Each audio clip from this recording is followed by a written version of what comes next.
విజయవాడ రాజరాజేశ్వరిపేటలో మళ్లీ డయేరియా కేసులు నమోదయ్యాయి. దీంతో మరోసారి భయాందోళనలు నెలకొన్నాయి. నీటి కాలుష్యం కారణంగా అతిసారం కేసులు నమోదవుతున్నాయన్న అనుమానంతో వైద్య విభాగం అక్కడికి ప్రత్యేక బృందాలను పంపించింది. విజయవాడ రాజరాజేశ్వరిపేటలో డయేరియా పరిస్థితి గురించి మరింత సమాచారం మా స్పెషల్ కరెస్పాండెంట్ హారిక అందిస్తారు. రాజరాజేశ్వరిపేటలో మళ్ళీ డయేరియా కేసులు నమోదవుతున్నాయి. ప్రజలందరూ చాలా ఇబ్బందులు పడుతున్నారని ఇక్కడ వార్త అయితే వచ్చింది. ఇక్కడికి వచ్చి చూస్తే ప్రజలందరికీ అలాంటి సమస్య ఏం లేదని, ఒక కుటుంబంలోనే వాటర్ ప్రాబ్లం వల్ల వాళ్ళు అలాంటి సిచ్యువేషన్ ఫేస్ చేశారని, వాళ్ళు కూడా ఇప్పుడు బాగానే ఉన్నారని చెప్తున్నారు. ఎందుకన్నా మంచిదని ప్రభుత్వం వాళ్ళు కూడా ఇక్కడ అన్ని ఏరియాస్ నుంచి వాటర్ శాంపుల్స్ అయితే కలెక్ట్ చేసి వాటిని గవర్నమెంట్ హాస్పిటల్కి పంపించి వాటర్ శాంపుల్స్ ఎట్లా ఉన్నాయి, బాగానే ఉన్నాయా, వాటర్లో ఎలాంటి కలుషితం ఉందా అంటే చెక్ చేయడానికి అయితే పంపిస్తారు. రిపోర్ట్స్ అయితే ఒక 3 రోజుల్లో రానుంది. ఇక్కడ ప్రజలు చెప్పేదాని ప్రకారం ఇక్కడ ఎలాంటి కేసులు నమోదు అవ్వలేదు, ఎప్పట్లాగే నార్మల్గానే ఉన్నామని చెప్తున్నారు. అంగన్వాడీలు, ఆశా వర్కర్లు కూడా ప్రతి ఇంటికి వెళ్ళి మళ్ళీ సర్వేలు అనేది ఏర్పాటు చేయడం జరుగుతుంది. ఇక్కడ సిచ్యువేషన్ ఎలా ఉంది, నిజంగానే డయేరియా కేసులు ఉన్నాయా లేవా అని మనతో పాటు ఉన్నారు ఈ రాజరాజేశ్వరిపేటకు సంబంధించిన ఒక వ్యక్తి. ఆయన అడిగి తెలుసుకుందాం. సార్, నిజంగానే ఇక్కడ డయేరియా కేసులు ఉన్నాయా లేకపోతే ఇదంతా ఒక హడావిడి ప్రయత్నమా? అంటే ప్రస్తుతానికి అయితే కేసులు ఏమి లేవు మేడం.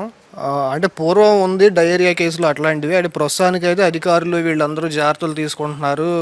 వాటర్ శాంపిల్స్ అవి ల్యాబ్స్కి పంపించి టెస్ట్ చేపిస్తున్నారు. ప్రస్తుతానికి అయితే ఇక్కడ పరిస్థితి అంతా బాగానే ఉంది మేడం. ప్రస్తుతానికి కేసులు నమోదవడం అట్లాంటిది ఏం లేదు మేడం ప్రస్తుతానికి అయితే. ఓకే, ఇంకా మనతో పాటు ఉన్నారు నార్మల్గా ఇక్కడ నివసించే వాళ్ళని అడిగి తెలుసుకుందాం. సార్, ఇక్కడ కేసెస్ గురించి ఇలా అంతగా కేసెస్ ఏం లేవు మేడం. అదే ఒక ఫ్యామిలీయో 2 ఫ్యామిలీయో సఫర్ అయ్యి ఉంటాయి అంతే.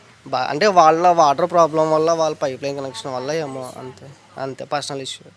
ఓకే, చూసారు కదా, ఇక్కడ ఆఫీసర్స్ కూడా హెల్త్ ఇన్స్పెక్టర్లే కానీ విఎంసీ వాళ్ళే కానీ ప్రతి ఒక్కళ్ళు ఇక్కడ సర్వే అంతా బాగానే జరిపిస్తున్నారు.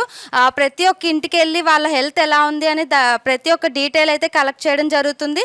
ప్రతి పిహెచ్సికి సంబంధించిన అంగన్వాడీలు, ఆశా వర్కర్లు, హెల్త్ డాక్టర్లు అనేది తరచుగా ఇక్కడ సర్వే అనేది ఏర్పాటు చేయడం జరుగుతుంది. డిఎంహెచ్ఓ చెప్పిన దాని ప్రకారం కూడా ఇక్కడ ఒక ఫ్యామిలీ వాళ్ళే ఎఫెక్ట్ అయ్యారు. వాళ్ళ కుటుంబంలో 3 ఎఫెక్ట్ అవ్వడం వల్ల ఇక్కడ అందరూ అలా డయేరియా కేసులు అనేవి నమోదవుతున్నాయని భ్రమలో ఉన్నారు. అలాంటివి ఏమీ వద్దని, ఇక్కడ ప్రజలందరూ బాగానే ఉన్నారని, తాగునీరు కూడా ఎల్లప్పుడూ చెక్ చేస్తూ సురక్షితంగానే ఉంచే ప్రయత్నం చేస్తున్నామని, ఎప్పుడు వాటర్లో కూడా 100 మందిని సర్వే చేస్తే ఒక 5 మాత్రమే వాటర్ పొల్యూషన్ అని చెప్పారు. దాన్ని కూడా మళ్ళీ చెక్ చేయగా అది క్లోరిన్ అందులో ఉంది, క్లోరిన్ అని చెప్తున్నారు. ఇంకా చూసినట్టయితే తర్వాత కూడా ఎలాంటి సమస్యలు రాకుండా ఉండేందుకు కూడా వీళ్ళు సర్వేలో భాగంగా అన్ని పరీక్షలు నిర్వహిస్తున్నామని చెప్తున్నారు. వీడియో జర్నలిస్ట్ వెంకటేష్తో హారిక, వైకే న్యూస్, విజయవాడ.